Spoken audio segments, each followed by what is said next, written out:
Assalamualaikum warahmatullahi wabarakatuh. Selamat sore dan selamat malam untuk teman-teman dari MS1 dan juga MS2.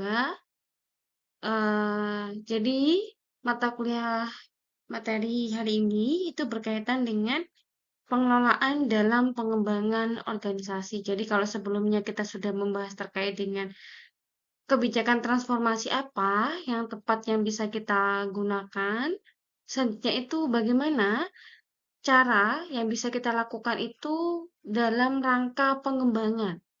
Jadi di sini itu bagaimana caranya kita bisa mengelola, manage agar organisasi itu bisa berkembang.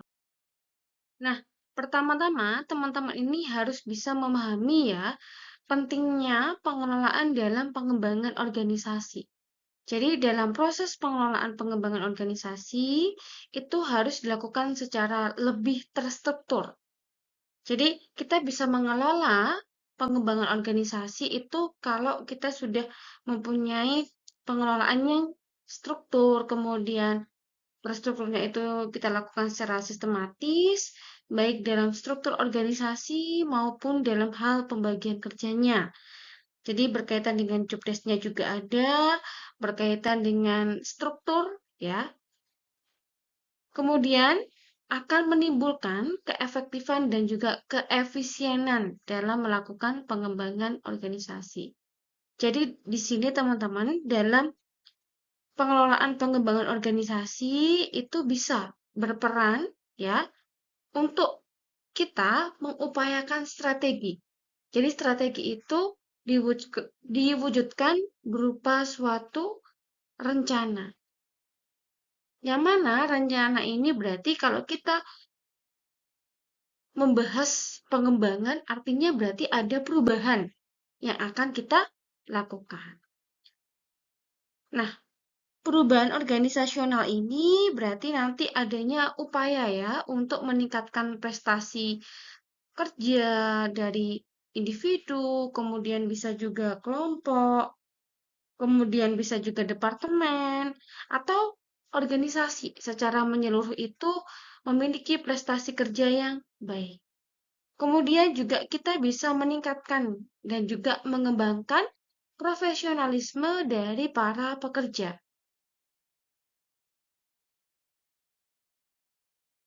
Jadi nanti dalam pengembangan, teman-teman masih ingat prinsip dalam manajemen POAC, nah itu harus kita eh, terapkan gitu ya. Bedanya di sini selain POAC juga kita harus melakukan evaluasi. Jadi POAC ditambah E-nya adalah evaluasi. Penting ya teman-teman untuk menerapkan itu semua ketika kita akan mengembangkan organisasi. Nah, kalau kita bicara soal perencanaan, itu pasti ya teman-teman ini sudah tidak asing. Apalagi teman-teman ini sudah semesternya atas gitu ya. Sudah proposal, mau lulus gitu kan, insya Allah tahun depan lulus, pasti sudah paham yang namanya perencanaan. Jadi sebelum kita melakukan suatu tindakan, tindakan itu harus direncanakan dulu. Berarti perencanaan di sini itu sebagai dasar ya. Dasar pemikiran di dalam menetapkan suatu tujuan dengan melakukan langkah-langkah, metode, atau bisa juga prosedur yang dinilai baik untuk dapat dijalankan oleh organisasi agar mencapai tujuan. Berarti pada saat kita melakukan perencanaan itu harus uh, kita rancang secara matang gitu ya. Jadi banyak sekali perhitungan. Jadi nanti dalam perencanaan tersebut kita juga harus bisa menganalisis kira-kira nanti kendala atau hambatan yang akan muncul itu apa.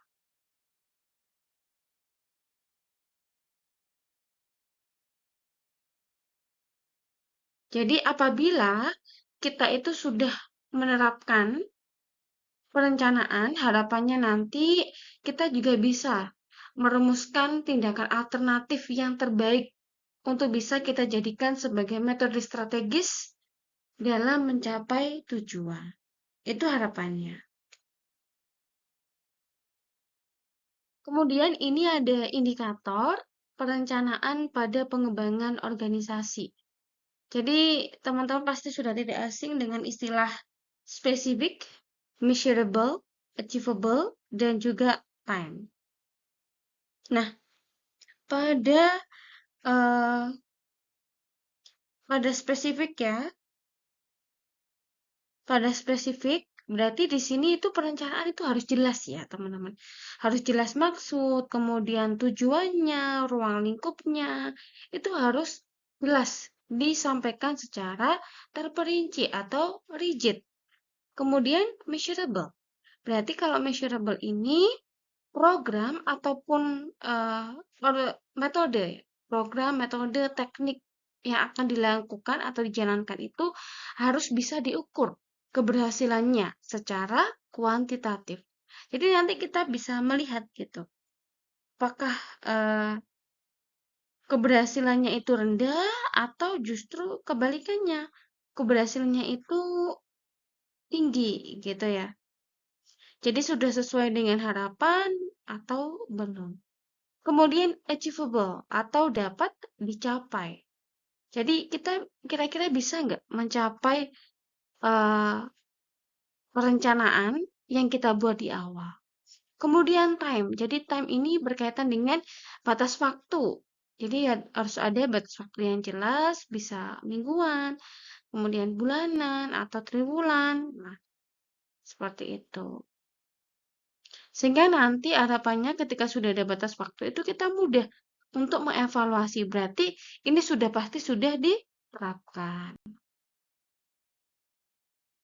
Kemudian tahapan perencanaan dalam pengembangan organisasi di sini yang pertama adalah menetapkan serangkaian tujuan.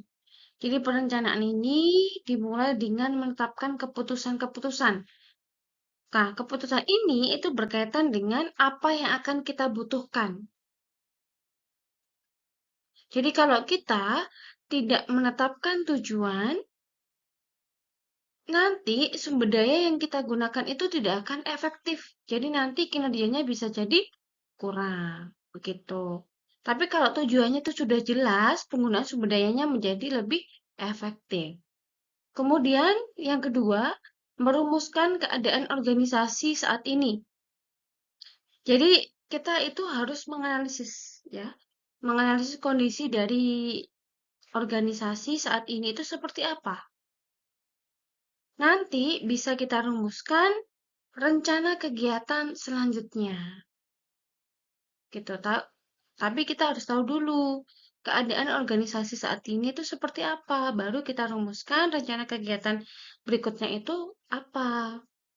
Yang ketiga, identifikasi segala kemudahan dan juga hambatan. Nah, di samping kita harus merumuskan suatu rencana yang akan ditetapkan,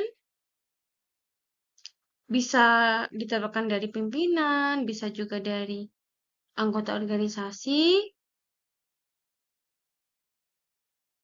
Nah, nanti setelah itu, teman-teman, kita itu harus bisa mengidentifikasi kira-kira resiko atau hambatan apa yang akan dihadapi di masa yang akan datang. Sehingga kita bisa mengetahui nih, potensi atau kelebihan dari organisasi itu apa untuk bisa mengatasi resiko atau hambatan itu tadi. Kemudian yang keempat, mengembangkan serangkaian kegiatan untuk pencapaian tujuan. Jadi, semua pengembangan kegiatan itu dipilih salah satu dari sekian alternatif terbaik. Nanti dari alternatif itu yang akan kita gunakan untuk mencapai tujuan. Nah, ini selanjutnya adalah organizing. Jadi kalau kita lihat menurut Linda F. Ulrich, ya, pengorganisasian ini merupakan penyusunan struktur organisasi yang disesuaikan dengan sumber daya yang dimiliki oleh organisasi. Jadi pada tahapan pengelolaan pengembangan organisasi, sumber daya manusia ini diklasifikasikan ke dalam bidang pekerjaan atau tugas yang berbeda. Nah, tugas itu tadi harus disesuaikan nih dengan keterampilannya, kemudian juga dengan kompetensi yang dimiliki.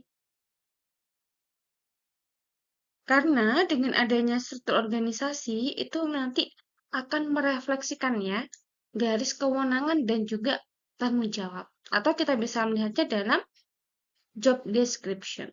Kalau misalnya nanti penempatannya itu tidak sesuai dengan kompetensi, kemampuan, nanti mereka akan bingung dengan beban yang akan diberikan. Jadi tidak boleh asal-asalan ya.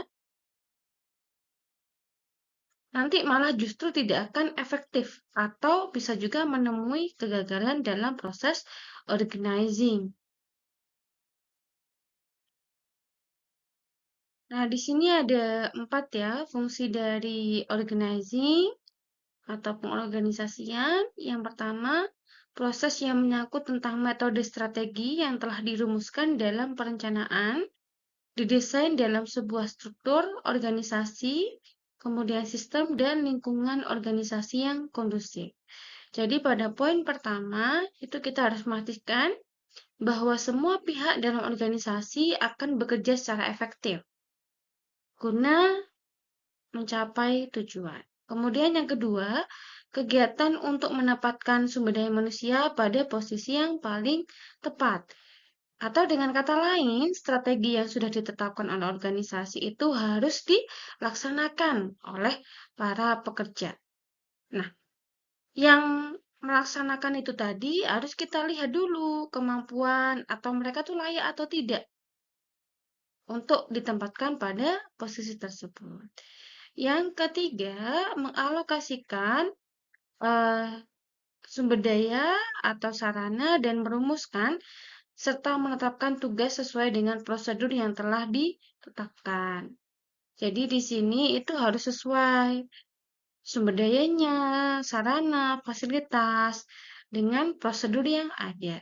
Yang keempat, sebagai suatu tindakan atau suatu kegiatan untuk menggabungkan seluruh potensi yang ada dari seluruh bagian dalam suatu badan organisasi untuk bekerja secara bersama-sama guna mencapai tujuan.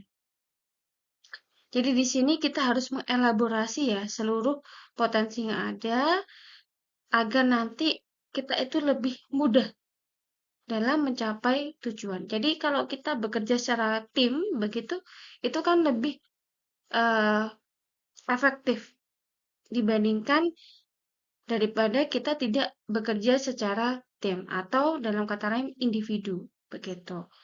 Karena nanti kita itu bisa melihat dalam satu tim, misalnya ada 5 orang. Nah, dari 5 orang ini kita bisa melihat dulu, mengidentifikasi kira-kira kita butuh keterampilan apa. Nah, ini dimiliki si A. Keterampilan satunya dimiliki si B. Jadi dalam kelompok itu tadi, berbagai keterampilan itu lebih mudah untuk mencapai tujuan. Kemudian yang kelima, struktur di dalam organisasi itu menjadi jelas. Jadi strukturnya itu sesuai dengan job desk dan juga job description. Yang ketiga ada fungsi actuating atau menggerakkan. Jadi di sini dilakukan oleh leader atau pimpinan dalam organisasi agar nanti seluruh anggota dalam organisasi itu bisa mencapai sasaran. Nah, tahapan actuating atau menggerakkan ini pengelolaan pengembangan organisasi tidak lepas dari peranan kemampuan seorang pemimpin atau leader dalam mengarahkan potensi dari SDM-nya. Oleh karena itu, pemimpin itu harus dilihat berdasarkan kualifikasi, kemudian standar, attitude, perilaku yang baik. Nah, itu makanya nanti ketika memilih pemimpin, kita tidak boleh asal dalam memilih, harus ada dasarnya. Jadi nanti ketika kita sudah memahami actuating, harapannya dalam organisasi itu secara penuh kalian itu sadar mereka secara bersama-sama bisa mencapai tujuan secara efektif dan juga efisien. Jadi mereka itu tergerak gitu hatinya untuk bekerja secara efektif dan juga efisien. Kemudian ada 5 fungsi dari actuating. Yang pertama, menciptakan kerjasama organisasi yang lebih efisien. Jadi dengan adanya penggerakan itu tadi, kerjasamanya itu lebih mudah dilakukan. Yang kedua, mengembangkan kemampuan dan keterampilan para anggota organisasi. Jadi kemampuan dan keterampilan anggota itu akan bertambah. Karena itu tadi, pemimpin itu akan merumuskan hal-hal yang bisa menggerakkan, memotivasi. Yang ketiga, menumbuhkan rasa tanggung jawab terhadap pekerjaan yang diberikan. Yang keempat, itu membuat organisasi berkembang lebih dinamis. Jadi mereka itu lebih banyak sekali perubahan itu mudah dalam menyesuaikan. Yang kelima, menciptakan suasana lingkungan organisasi yang kondusif, baik antara anggota organisasi maupun dengan. Kemudian prinsip dari equating yang pertama, prinsip mengarah pada tujuan. Jadi pada prinsip ini, teman-teman, itu menekankan berarti semakin efektif proses actuating yang dilakukan oleh pemimpin, maka semakin besar nanti kontribusi dari karyawan untuk mencapai tujuan.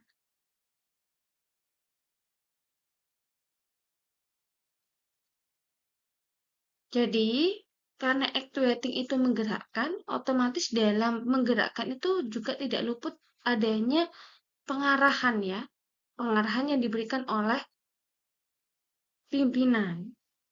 Kemudian yang kedua, prinsip pelaksanaan dan juga penugasan. Jadi di sini ketika kita sudah memberikan tugas harus dilaksanakan. Kemudian kita awasi ya. Kita awasi apakah sudah mencapai tujuan atau belum. Kemudian yang ketiga, penyediaan dan juga pemanfaatan sarana pengawasan. Jadi, kita juga butuh sarana dan juga alat yang bisa kita gunakan untuk mengawasi karyawan. Bisa juga dengan menggunakan bantuan teknologi atau misalnya CCTV. Nah, itu juga diperbolehkan dalam actuating.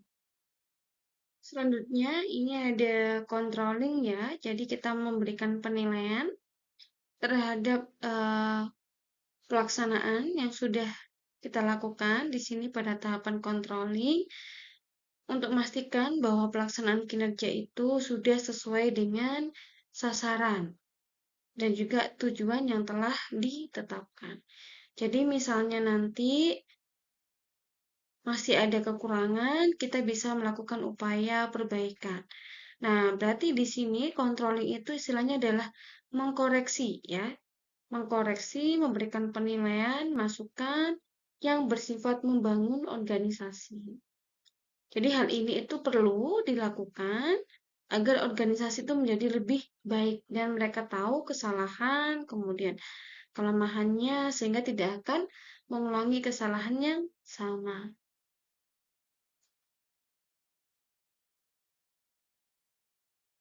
Jadi pelaksanaan pengawasan itu sebenarnya tidak hanya dilakukan di akhir saja ya, teman-teman, setelah kegiatan, tetapi juga di setiap tahapan itu juga harus dilakukan controlling.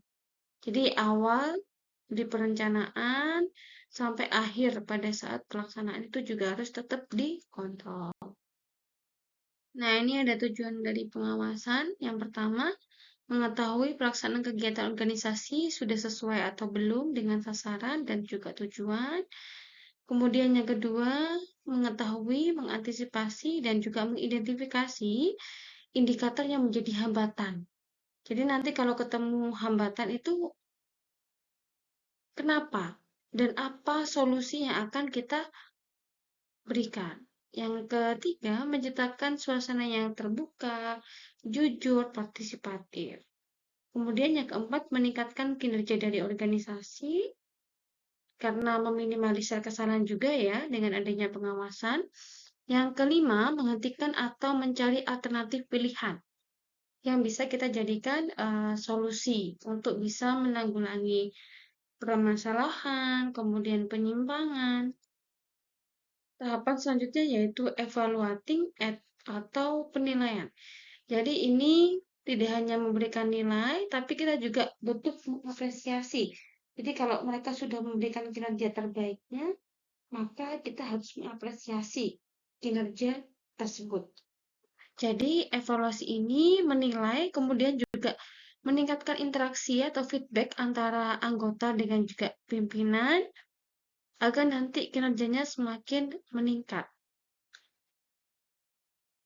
Nah, ini ada beberapa fungsi dari penilaian. Yang pertama, menetapkan dan memformulasikan tentang yang akan dievaluasi. Jadi kita harus diformulasikan dulu apa saja komponen penilaiannya, kemudian menentukan keberhasilannya. Jadi kriteria setiap keberhasilan itu harus ditentukan, kemudian memilih rekomendasi atau saran terbaik yang bisa kita jadikan solusi apabila program itu tidak sesuai. Yang keempat, baru kita memberikan objektivitas pengamatan atas kinerja yang sudah dilakukan. Baru nanti kita butuh apa? Feedback, ya. Feedback yang dapat diperoleh oleh organisasi. Bisa jadi nanti kita mengalami keberhasilan atau kegagalan, atau bisa juga keuntungan, atau bisa juga kerugian. Demikian pemaparan yang saya sampaikan. Apabila ada pertanyaan, silakan disampaikan di Google Meet, ya. Akhirul kalam, wassalamualaikum warahmatullahi wabarakatuh.